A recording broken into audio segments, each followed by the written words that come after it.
Hello दोस्तों, आज एक बार फिर मैं आपसे अपना एमपी वर्ग 2 में फर्स्ट रैंक हासिल करने की अनुभव को शेयर करने आई हूँ। मैं अक्सर आपसे वही बात करती हूँ जो मैंने एक्सपीरियंस किया है। मैंने जैसा कि आपको पहले भी बताया है कि मैं मोबाइल से ही तैयारी करती थी। इससे बहुत संभावना है कि मैं मोबाइल में रील देखूं, व्हाट्सएप चलाऊं, फेसबुक चलाऊं। तो सबसे पहले आपको अपने दिमाग को काबू में रखना है। आप जो पढ़ने वाले हैं उसकी आपके पास रूपरेखा पहले से होना चाहिए कि मैं इसके अलावा और कुछ नहीं देखूंगा या देखूंगी। क्योंकि हम जैसे ही मोबाइल को अपने हाथ में लेते हैं तो हम शॉर्ट वीडियो देखने लगते हैं और वही देखते देखते हमारे 1 से 2 घंटे कहाँ चले जाते हैं तो हमें पता नहीं चलता है। तो सबसे पहले आप मोबाइल में रील देखना बिल्कुल बंद कर दीजिए। मैं जब भी पढ़ाई करती थी तो मैं सुबह के समय ही पढ़ाई करती थी और मेरे पास मेरे 4-5 मैराथन वीडियो थे जिसको मैं पहले से सोच के सोती थी कि कल सुबह मुझे ये पढ़ना है, शाम को मुझे ये पढ़ना है। तो इस प्रकार मैं अपने दिमाग को पूरी तरीके से कंट्रोल करके बैठती थी कि इसके अलावा मैं कुछ नहीं देखूंगी। मैंने अपने मोबाइल से मात्र 1.5 महीने पढ़कर भी अपने पेपर क्वालिफाई किए हैं, जिसका परिणाम आप देख सकते हैं कि मेरे पास आज एक नौकरी है, क्योंकि हर पेपर मुझे कुछ अनुभव देके जा रहा था। कहीं का पढ़ा मेरा कहीं काम आ रहा था। तो हम जितने पेपर देते हैं हमारा अनुभव उतना बढ़ते जाता है और बाद में हमारा अनुभव इतना ज्यादा हो जाता है कि हमारी एक सीट पक्की हो जाती है। यदि आपने पढ़ाई के दौरान अपने दिमाग को कंट्रोल करना सीख लिया तो आपकी भी लाइफ बन जाएगी और आपके पास भी एक सरकारी नौकरी होगी और मोबाइल कम चलाने से आप अपने विषय में ज्यादा फोकस कर पाएंगे। मोबाइल के अलावा भी बहुत कुछ होता है जहां हम अपना समय बर्बाद करते हैं, जैसे कि हम घर पे चलने वाली हर छोटी छोटी बातों पर अपना ध्यान देते हैं, उस पर बहस करते हैं। क्योंकि जब भी मैंने देखा है हमारे साथ कुछ अच्छा होने वाला रहता है तभी हमारे घर में ग्रह कलेश शुरू हो जाती है। किसी भी कारण से हमें बाहरी तनाव होने लग जाता है और हम अपनी पढ़ाई पर फोकस नहीं कर पाते हैं। तो पूरा आपका फोकस सिर्फ आपकी पढ़ाई पे होना चाहिए। हमारे आस पड़ोस में क्या चल रहा है, हमारे घर में क्या चल रहा है, इसके लिए तो हमारे पास पूरी जिंदगी है, हम बाद में उसे देख लेंगे। और मोबाइल का हमें बिल्कुल भी प्रयोग नहीं करना है, ऐसा नहीं है। मोबाइल का हमें बहुत प्रयोग करना है, लेकिन सिर्फ वही प्रयोग करना है जहां हम उसकी पढ़ाई कर रहे हों।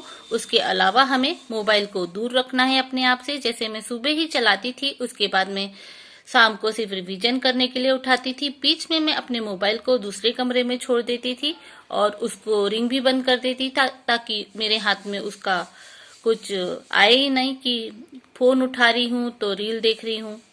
क्योंकि मोबाइल सबसे बड़ा दुश्मन है आज के समय में, जो हमारे दिमाग को मजे में लगाए रखता है और पढ़ाई करने में हमें उतना मजा नहीं आता है, इसलिए हम मोबाइल में रील ही देखते रहते हैं।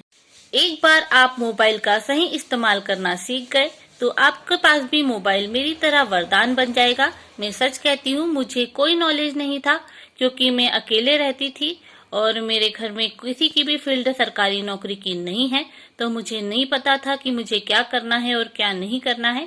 मैंने मोबाइल देखते देखते ही अपने सारे कॉन्सेप्ट क्लियर करे हैं। मोबाइल के ही टीचरों से मुझे पता चला है कि मुझे क्या पढ़ना चाहिए और क्या नहीं पढ़ना चाहिए।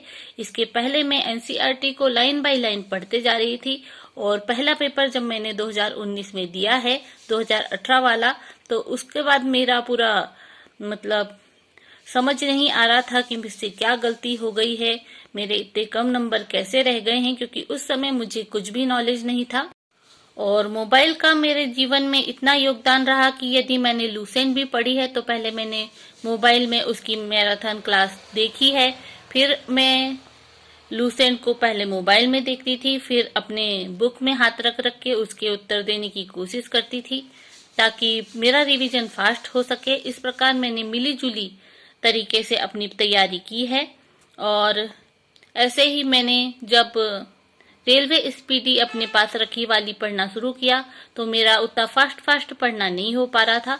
तो मेरे अपने सामान्य प्रश्नों के लिए रेलवे स्पीडी को भी मैराथन क्लास मैंने मोबाइल पर देखी है, एक एक विषय की आधा आधा घंटे फास्ट करके। तो उससे भी मेरा यानी कि नॉर्मल क्वेश्चन सारे सही हुए हैं। इस प्रकार मैं आपसे कहना चाहती हूँ कि आप जब भी मोबाइल उठाएं तो अभी से पढ़ने के लिए उठाएं, क्योंकि आपके पास सिर्फ 1.5 महीने हैं। मैंने 1.5 महीने में MP वर्ग 1 का प्री निकाला था और 1.5 महीने से भी कम में मैंने MP असिस्टेंट प्रोफेसर इकोनॉमिक्स से अपना मेंस निकाला है। अभी मेरे पास इंटरव्यू का कॉल है। मैं इंटरव्यू की तैयारी कर तो रही हूँ, लेकिन पहली बार में मुझसे इंटरव्यू क्लियर होगा नहीं होगा मुझे कुछ नॉलेज नहीं है, क्योंकि मेरे पास बाहरी ज्ञान थोड़ा कम है। हो सकता है आपके पास बाहरी एक्सपीरियंस ज्यादा हो, कॉन्फिडेंस ज्यादा हो, तो आप भी अच्छे से तैयारी करके इंटरव्यू वगैरह दे सकते हैं।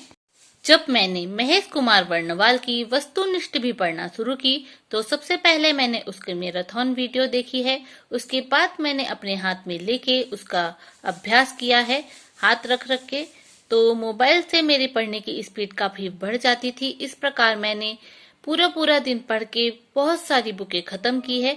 जितना मैं बता सकती हूँ आपको उतना बताने की कोशिश कर रही हूँ। यदि हम ऐसे ही पढ़ेंगे बिना किसी मतलब मदद के, तो हम धीरे धीरे पढ़ते हैं बहुत, क्योंकि मोबाइल में तो हम फास्ट करके पढ़ लेते हैं और हमें समझ भी आती है। और जब दूसरी बार हम उसे अपने हाथ में रख के पढ़ते हैं तो हमसे सब कुछ जाना पहचाना होता है, तो हम उसे अपने हाथ रख रख के फटाफट रिवीजन कर सकते हैं। या तो मोबाइल में भी हम रिवीजन कर सकते हैं, क्योंकि परीक्षा के लास्ट में हमें बुक उठाने की इच्छा नहीं होती, लेकिन मोबाइल तो हम सबके हाथ में ही होता है। तो हमारा रिवीजन हो जाता है, हमारी तैयारी हो जाती है, तुक्का टेक्निक हो जाती है, पेपर सॉल्विंग मेथड हो जाता है, सब कुछ हमारा मोबाइल से ही हो जाता है। तो मोबाइल हमारा दुश्मन नहीं है, हमारा दुश्मन है हमारा दिमाग, जो कि हमें मजे में लगाए रखता है, जबकि हम मोबाइल में बहुत कुछ कर सकते हैं।